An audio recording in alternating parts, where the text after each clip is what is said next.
கன்னி ராசி என்பர்களே, கன்னி ராசியில் பிறந்த ஒவ்வொருவருக்கும் வரக்கூடிய நாட்கள் ஒரு அற்புதமான காலகட்டம் அப்படின்னு சொல்லலாம். ரொம்ப நாளாக நீங்கள் ஒரு கொஷின் மார்க்கோடு வெயிட் பண்ணிட்டு இருக்கீங்க அப்படின்னா அந்த கொஷின் மார்க்கான விடைகள் தெரியக்கூடிய நாள். உங்களது வாழ்க்கையில் மிகப்பெரிய சந்தோஷமான பொக்கிஷமான நாட்களாக நீங்கள் நினைக்கிற சில நாட்கள் வரக்கூடிய நாள்.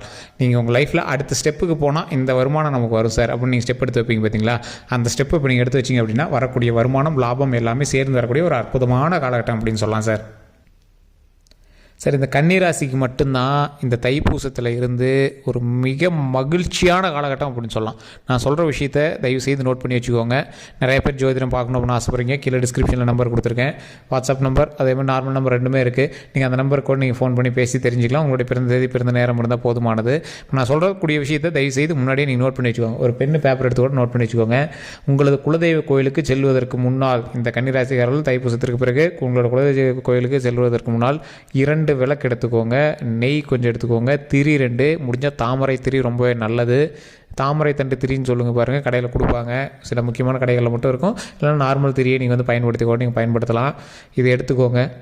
குலதெய்வ கோயிலுக்கு போகிறவங்க தயவு செய்து உங்களுடைய வீட்டுக்கள்லையோ அல்லது அங்கே கோயிலே செய்ய முடிஞ்ச அப்படின்னா உடனே கோயிலில் பொங்கல் வச்சுங்க. அப்படி இல்லை அப்படின்னா வீட்டில் ஒரு சாதம், அந்த சாதத்தில் நீங்கள் எப்போவும் போல் உங்களோட வீட்டில் எல்லோரும் செய்கிற மாதிரியே செய்யுங்க.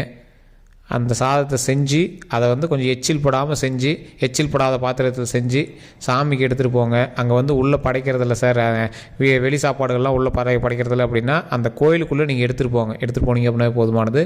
எடுத்துகிட்டு போய் சாமிக்கு முன்னாடி நின்று வணங்கிட்டு, உள்ளே அந்த சாப்பாடெலாம் அலோடே இல்லை சார், நீங்கள் வாசலில் கொடிக்கம்பத்துலேயே நின்று கூட வளரலாம். இல்லை உங்களோட குலதெய்வம் வந்து நார்மல் சாமியாக இருக்குது, அங்கே கொடிக்கம்பலாம் இல்லை சார், எங்களோட குலதெய்வம் வந்து சின்ன சிலையை வச்சு கும்பிட்டுருக்கோம் அப்படின்னா அந்த இடத்துல முடிஞ்சால் உங்களால் இலை போட்டு சாப்பாடு போட முடியும் அப்படின்னா சாப்பாடு போடுங்க. அப்படி இல்லை அப்படிங்கிற பட்சத்தில் வெளியே வச்சு கும்பிட்டு அங்கே இருக்கக்கூடிய ஒரு 10 பேருக்கு, இல்லை சார் 10 பேர் இல்லை, ஒரு 5 பேர் தான் இருக்காங்க, 5 பேர் கொடுங்க போதும்.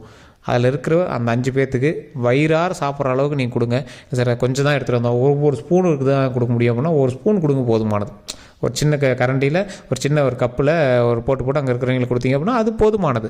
இதை மட்டும் நீங்கள் செஞ்சுட்டு, இந்த தைப்பூசத்திற்கு பிறகு இதை மட்டும் ஒரு 5 நாள் அல்லது 10 நாட்களுக்குள்ளே செஞ்சுட்டு அடுத்த ஒரு விஷயம் சொல்கிறேன், இதை நீங்கள் பண்ணி பாருங்கள். இப்போ நீங்கள் செஞ்ச செயல், அதாவது நீங்கள் அந்த ஃபஸ்ட்டு ஸ்டெப் நீங்கள் செஞ்சு பார்த்தீங்களா, இதனால் உங்களுடைய பரம்பரைக்கான பாவ விமோச்சனம் நமக்கு கிடைக்குது. அந்த பரம்பரையில் இருக்கிற மொத்த இதுக்கும் பாவ விமோச்சனம் கிடைக்குது. அதுக்கு அடுத்து தான் பெரிய ஸ்டெப்பு என்ன அப்படின்னா, இந்த ராசிக்காரர்கள், கன்னி ராசிக்காரர்கள் அப்படின்னாவே சின்ன சின்ன தடைகளை சந்தித்து மட்டுமே வெற்றி அடைஞ்சிருப்பீங்க. உங்களோட லைஃப்பில் நீங்கள் நல்லா அப்படியே எடுத்து செக் பண்ணி பாருங்கள். உங்களுடைய தொழிலாக இருக்கட்டும் அல்லது கல்வியாக இருக்கட்டும், கல்வி தடைப்பட்டு மறுபடியும் ஒரு இடத்துக்கு போய் தான், ஒரு ஸ்கூலில் சேரலான்னு போவீங்க, வேண்டாம் அப்படின்னு இன்னொரு ஸ்கூலுக்கு போயிருப்பீங்க. அதே மாதிரி அந்த ஸ்கூலுக்கு போகிறது கொஞ்சம் ஸ்ட்ரக்காகி மறுபடியும் ஸ்கூலுக்கு போய் சேர ஆரம்பிச்சிருப்பீங்க. ஒரு காலேஜுக்கு போகலாம் அப்படின்னு எல்லாமே ரெடி பண்ணியிருப்பீங்க, மறுபடியும் வேண்டாம் அப்படின்ட்டு வேறு காலேஜ் போயிருப்பீங்க, அதே காலேஜுக்கு மறுபடியும் ஸ்ட்ரக்காகி மறுபடியும் போயிருப்பீங்க. அதே மாதிரி திருமண விஷயத்துக்கு ஸ்டடி பண்ணுவீங்க, மறுபடியும் கேன்சல் ஆகும், மறுபடியும் வாங்கிக்கிட்டே வந்து கல்யாணம் ஆகும். அதே மாதிரி குழந்தை பேர் ஃபஸ்ட்டு வந்து உண்டாயிருப்பீங்க, சின்ன சின்ன இதெல்லாம் சரியாக இருக்காது, அதுக்கு பிறகு மறுபடியும் உண்டாகி குழந்தை பிறந்திருக்கும். ஸோ இது மாதிரி உங்களுடைய வாழ்க்கை வந்து மிகப்பெரிய ஒரு சின்ன சின்ன தடைகளை தாண்டி தான் நீங்கள் வந்து வெற்றியை அச்சீவ் பண்ணுவீங்க. இது கன்னிராசிக்கே உண்டான ஒரு முக்கியமான விஷயம் அப்படின்னு சொல்லலாம். இந்த கன்னி விருச்சிகத்தில் இந்த மாதிரி விஷயங்கள் வந்து நடந்து தான் வந்து எதுவுமே சக்ஸஸை கொடுக்கும். இந்த ராசிக்காரர்களுக்கு நீங்கள் எத்தனை பேருக்கு முன்னாடி நீங்கள் போய் நின்னீங்க அப்படின்னாலும் கூட்டத்தில் ஒருத்தராக தான் நீங்கள் வந்து தெரிவிங்க.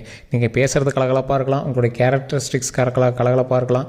நீங்கள் ஆண்களாக இருந்தால் பெண்களை ஈர்க்கக்கூடியவராக இருக்கலாம், பெண்களாக இருந்தால் ஆண்களை ஈர்க்கக்கூடியவராக இருக்கலாம். அழகிலையோ திறமையிலையோ பேச்சுவார்த்தையிலையோ எல்லா விஷயத்துலையுமே சரி. இந்த அளவுக்கு இருக்கக்கூடிய இந்த கன்னிராசி அன்பர்கள் உங்களோட லைஃப்பில் சக்ஸஸ் அப்படின்லாம் நீங்கள் பார்க்குறதா ரொம்ப அச்சீவ்மெண்ட் தான். ஏன் சார் அப்படி சொல்கிறீங்க அப்படின்னு கேட்டிங்கன்னா, இந்த கன்னிராசி வாழ்க்கையில் கஷ்டங்களை மட்டும்தான் அதிகமாக பார்த்துருப்பாங்க. உடல் ரீதியான உபாதைகள்லாம் இந்த 3-4 வருடங்களில் நீங்கள் பார்க்காததே கிடையாது. அந்தளவுக்கு சந்திச்சிருப்பீங்க. எந்த அளவுக்கு நீங்கள் சந்திச்சிருப்பீங்க அப்படின்னா, உங்களுடைய உடல் ரீதியாகவோ அல்லது உங்களுடைய குடும்பத்தினருடைய உடல் ரீதியாகவோ மருத்துவமனைக்கு சென்று வந்தக்கூடிய விஷயங்கள் அதிகமாக நடந்திருக்கும். மருத்துவ ரீதியான செலவுகள் அதிகமாக பண்ணியிருப்பீங்க.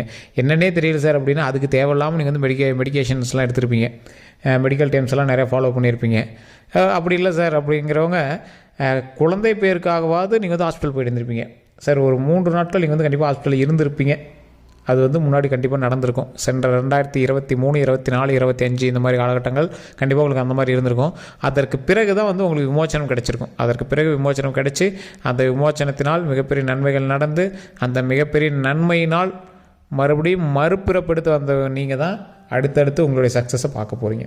சரி, இந்த ராசிக்காரர்கள் என்ன தான் பண்ணாலும் தடங்களை தாண்டினா மட்டும்தான் உங்களுக்கு வந்து சக்ஸஸே வெற்றியே. இது தெளிவாக சொல்லணும் அப்படின்னா, கன்னிராசியில் பிறந்தவங்க உங்களோட பிறந்த தேதி பிறந்த நேரத்தை மட்டும் எடுத்துருவாங்க. கீழே டிஸ்கிரிப்ஷன் நம்பர் கொடுத்துருக்கேன், நீங்கள் அந்த கீழே வாட்ஸ்அப் நம்பர் இருக்கும், நீங்கள் அதன் மூலமாக வந்தீங்க அப்படின்னாலும் ஓகே தான். உங்களுக்கு A to Z கம்ப்ளீட்டாக சொல்லிடுறேன். காரணம் என்ன அப்படின்னா, ஒரு பிரபல ஜோதிடர் தான் வந்து உங்கள்கிட்ட பேசுவார். இதில் தெளிவாக ஒரு மேட்டர் நான் சொல்லிடுறேன். இந்த ராசிக்காரர்களுக்கு எந்த அளவுக்கு வந்து நீட்னஸ் இருக்கும் அப்படின்னா, இந்த கன்னிராசிக்காரர்கள் நீங்கள் ஒரு போருக்கு போகிறீங்க, ஒரு மிகப்பெரிய ஒரு நீங்கள் போரெல்லாம் சொன்னால் நீங்கள் ஹிஸ்ட்ரிக்கு மாதிரி போயிடுவீங்க. ஒரு முக்கியமான ஒரு லேண்டு கரை பண்ணுறதுக்கோ இல்லை எதுக்கோ ஒன்று போகிறீங்க, அமௌண்ட் கட்டலாம் அப்படின்னு போகிறீங்க. உங்களுக்கு முன்னாடி வேறு ஒரு ஆள் போய் நிற்பான். ஏதாவது ஒரு ஃபினான்ஷியலான விஷயத்தில் நீங்கள் வந்து கண்டிப்பாக தற்போதைய நிலையில் லாக் ஆகி தான் நின்றுட்டுருப்பீங்க. சார் அமௌண்ட்டே இல்லை சார், என்ன பண்ணுறது தெரியல சார், ஆனால் ஏதோ ஒரு வகையில் அதை சரௌண்ட் பண்ணிகிட்டே இருக்கேன், அன்றாட வாழ்க்கை முன்னேறி போயிட்டே தான் இருக்கே தவிர எது கைக்குன்னு அமௌண்ட் வரல சார் அப்படிங்கிறவங்க தான் நிறையா பேர் இருப்பீங்க. நீங்களாம் என்ன பண்ணணும் அப்படின்னா, பொறுமையாக நிதானமாக நான் சொல்லக்கூடிய விஷயத்த கண்டிப்பாக ட்ரை பண்ணுங்கள். முன்னாடி சொன்ன பார்த்தீங்கன்னா 2 நெய் விளக்கு குலதெய்வ கோயில் ஏற்றணும், அதே போல் அங்கே வந்து சாப்பாடு செஞ்சு போகணுன்னு சொன்ன பார்த்தீங்களா. இன்னொரு விஷயம், இப்போ நான் சொல்கிறது வந்து பொது பலன் தான், தெளிவாக நோட் பண்ணிக்கோங்க. தனிப்படையாக உங்களுக்கு வந்து பண ரீதியான விஷயங்கள் நேரணும் அப்படின்னா உங்களோட கட்டங்கள் என்ன அப்படின்னு தெரியணும். கீழே நம்பர் கொடுத்துருக்கேன், அந்த நம்பருக்கு ஃபோன் பண்ணி பேசுனீங்க அப்படின்னா உங்களோட கட்டம் என்ன, அதுக்கு தகுந்த மாதிரி உங்களோட கிரக அமைப்பு எப்படி இருக்குது, இப்போ நீங்கள் ட்ரை பண்ணிங்கன்னா உங்கள் கைக்கு அமௌண்ட் வருமா அப்படிங்கிறது தெளிவாக சொல்லிடுவாங்க. ஏன்னா எந்த கிரகத்தினுடைய பார்வை உங்கள் மேலே இருக்கோ அதற்கு தகுந்த மாதிரி தான் பணம் வரவு இருக்குங்க. ஸோ அதனால் அந்த விஷயத்தில் நீங்கள் ரொம்ப கவனமாகவும் தெளிவாகவும் பண்ணிங்க அப்படின்னா கண்டிப்பாக சக்ஸஸ் உண்டு, இல்லைன்னா சொல்லவே முடியாது. அதனால் பொறுமையும் நிதானமும் கைப்பிடித்து கொஞ்சம் ஹார்ட் ஒர்க் அதிகமாக போடுங்க. அந்த ஹார்ட் ஒர்க் மூலமாக பல நன்மைகள் வர இருக்குது. அந்த நன்மைகள் வரும்போது உங்களுடைய ராசிக்கு வருது, ஒரு நன்மை வந்து உங்களோட கன்னி ராசிக்கு வருது. ஆனால் அது எந்த தசாபுத்தியில் இருக்கிறவங்களுக்கு செட் ஆகுது அப்படிங்கிறத நீங்கள் செக் பண்ணிக்கோங்க. ஒரு எக்ஸாம்பிளுக்கு நான் சொல்கிறேன், இப்போ நீங்கள் வந்து ராசி கரெக்டாக தான் இருக்குது சார், நீங்கள் சொல்லலாம் நடக்கணும் அப்படின்னா நட்சத்திரம் இந்த நட்சத்திரக்காரன் நடக்குது அப்படின்னா நட்சத்திரம் பண்பு நலன்களை குறிக்கும். ராசி இந்த ராசிக்கு இது நடக்குது அப்படிங்கிறது மாதிரி இருக்கும். ஒரு எக்ஸாம்பிள் சொன்னால், இந்தியாவில் மழை பெய்யுது, அது தமிழ்நாட்டில் பெய்யுதா, ஆந்திராவில் பெய்யுதா, கர்நாடகாவில் பெய்யுதா, கேரளாவில் பெய்யுதா தெரியாது. சரி, இப்போ வந்து அதில் ஒரு தமிழ்நாட்டில் தான் பெய்யுது, அதாவது இந்த ராசியில் இருக்கிறவங்க இந்த நட்சத்திரத்தில் இருக்கிறவங்களுக்கு பெய்யுது அப்படின்னு சொல்லிட்டாங்கன்னு வச்சுக்கோங்களேன், அதுக்குள்ளே போய் நிற்கும். இப்போ உத்தரத்தில் நடக்குது அப்படின்னு சொல்லிட்டாங்க, அதுக்கு அடுத்தது உள்ள எந்த தசாபுத்தியில் நடக்குது அப்படிங்கிறது உள்ளே போகும். நீங்கள் உங்களுடைய தசாபுத்தி மேட்ச் ஆகணும். அப்போ உங்களுடைய கட்டம் எங்கே இருக்குது அதெல்லாம் செக் பண்ணிட்டோம் அப்படின்னா, நன்மை கன்னிராசிக்கு நடக்குது, அதில் இந்த நட்சத்திரத்துக்கு நடக்குது, இந்த தசாபுத்தியில் இருக்கிறவங்களுக்கு நடக்குது அப்படின்னு பண்ணிடலாம். இந்த கட்டமைப்பு இருக்கிற உங்களுக்கு நடக்குதா அப்படிங்கிறத ஈக்குவலாக செக் பண்ணிடலாம். ஒரு லாட்ரி டிக்கெட் அடிக்கிறத கூட ஒருவருடைய ராசியை வச்சு ஈஸியாக கணிக்க முடியும் அப்படின்னா astrology is not a Mithu. இது வந்து மித்து கிடையாது, மிகப்பெரிய சயின்ஸ் அண்ட் மிகப்பெரிய கால்குலேஷன்ஸ். ஸோ இது நிறைய பேருக்கு தெரியறதில்ல, அதனால தான் நான் தெளிவாக சொல்கிறேன். கொஞ்சம் பொறுமையாகவும் நிதானமாகவும் செக் பண்ணிங்க அப்படின்னா உங்களுடைய வாழ்க்கை, முன்னோர் வாழ்க்கையிலிருந்து உங்களுடைய வாழ்க்கை எப்படி இருந்தது, இனி வரக்கூடிய உங்களுடைய வாழ்க்கை எப்படி இருக்க போது, உங்களுடைய ஃப்யூச்சர்ஸ் எப்படி இருக்க போது, வருங்கால குழந்தைகளினுடைய வாழ்க்கை எப்படி இருக்க போகுதுங்கிறது கூட எல்லாமே கிளியர் கட்டாக வந்து செக் பண்ணிடலாம். ஸோ ராசிகள்லேயே சில முக்கியமான ராசிகள், இந்த கன்னி ராசி ஒரு ராசி, ஈர்ப்புடைய ராசி அப்படின்னு சொல்லுவாங்க. யாராக இருந்தாலும் ஈர்த்துருவீங்க, பேச்சின் மூலமாகவே ஈர்த்துருவீங்க. உங்களுடைய பவர் அப்படி, உங்களுடைய சக்தி எப்படி, உங்களுடைய மிகப்பெரிய ஆளுமை திறன் அப்படி. இந்த மாதிரி ஆளுமை திறனும் சக்தியும் கொண்ட இந்த ராசிக்காரர்கள் பொதுவாகவே கொஞ்சம் பொறுமையை கைப்பிடிச்சிங்க அப்படின்னா மிகப்பெரிய நன்மை உண்டு, மிகப்பெரிய. ஸோ அதனால் கொஞ்சம் நிதானமாகவும் பொறுமையாகவும் ட்ரை பண்ணுங்கள். எப்பேற்பட்ட ராசிக்காரர்களாக இருந்தாலும் இந்த ராசிக்காரர்கள் என்றைக்குமே குலதெய்வ வழிபாடை மட்டும் விட்றாதீங்க. நீங்கள் பெரிய கோடீஸ்வரனாக இருக்கலாம், மிகப்பெரிய ஆளுமை திறன் கொண்டவராக இருக்கலாம், மிகப்பெரிய பவர் இருக்கிறவங்களாக இருக்கலாம், நீங்கள் என்ன பண்ணீங்க அப்படின்னாலும் தயவு செய்து குலதெய்வ வழிபாடை மட்டும் விட்டுறாதீங்க. குலதெய்வ வழிபாடு உங்களுடைய மிகப்பெரிய சாப விமோச்சனம் தரக்கூடிய ஒன்று, முன்னோர்களினுடைய ஆசி பெறக்கூடிய ஒரு முக்கியமான ஒன்று. அதே மாதிரி இந்த ராசிக்காரர்களுக்கு தெய்வீக வழிபாடு தான் என்றைக்குமே வந்து துணை இருக்கும். அதே போல் உங்களோட ஜாதகத்தை செக் பண்ணி எது செஞ்சாலும் செஞ்சீங்க, உங்களுடைய தசாபுத்தி மட்டும்தான் உங்களை தடுக்கிற மாதிரி இருக்குமே தவிர வேறு எதுவுமே தடுக்காது. இல்லை சார் அப்படி மீறி தடை இருக்குது அப்படிங்கிற பட்சத்தில் கண்டிப்பாக ஜாதகத்தை செக் பண்ணுங்கள், அதற்கான விடை உங்களுடைய ஜாதகத்திலே இருக்கும். இது நிறைய ஜோதிடர்கள் சொல்ல மாட்டாங்க, நீங்கள் போய் வெளியே பரிகாரம் அதெல்லாம் வேறு வேண்டாம், உங்களுடைய விடை உங்களுடைய ஜாதகத்திலே இருக்கும். ஸோ அதை மட்டும் ட்ரை பண்ணிங்க அப்படின்னா போதுமானது. மற்றபடி எந்த ஒரு இஷ்யூஸும் கிடையாது. மன மகிழ்ச்சியான காலகட்டம் வர இருக்குது. அந்த மன மகிழ்ச்சியான காலகட்டத்தை நீங்கள் எப்படி அமைக்கிறீங்க, அதை எப்படி உங்களுக்கு சாதகமாக மாற்றிக்கிறீங்க, அதன் மூலமாக உங்களுக்கு எப்படி வருவாய் இருக்குது, அந்த வருவாய் மூலமாக நீங்கள் எப்படி அடுத்தடுத்த ஸ்டெப் எடுக்க போகிறீங்க அப்படிங்கிறது தான் வரக்கூடிய நாட்கள்.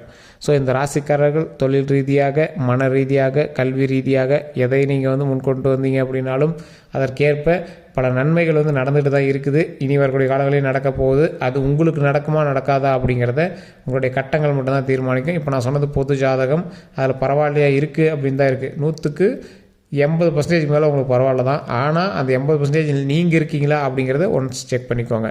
எப்படி சார் செக் பண்ணுறது? கீழே டிஸ்கிரிப்ஷனில் ஃபோன் நம்பர் இருக்குது, வாட்ஸ்அப் நம்பர் இருக்குது. வாட்ஸ்அப் மூலமாக தொடர்பு கொள்ளலாம், ஃபோன் மூலமாக தொடர்பு கொள்ளலாம். ஈஸியாக நீங்கள் தொடர்பு கொண்டு அதுக்கு தகுந்த மாதிரி உங்களுடைய விடைகளை நீங்கள் கேட்டு தெரிஞ்சுக்கலாம். வேறு ஏதாவது கருத்துக்கள் இருக்குது அப்படின்னா மறக்காமல் அந்த நம்பருக்கு ஃபோன் பண்ணி பேசி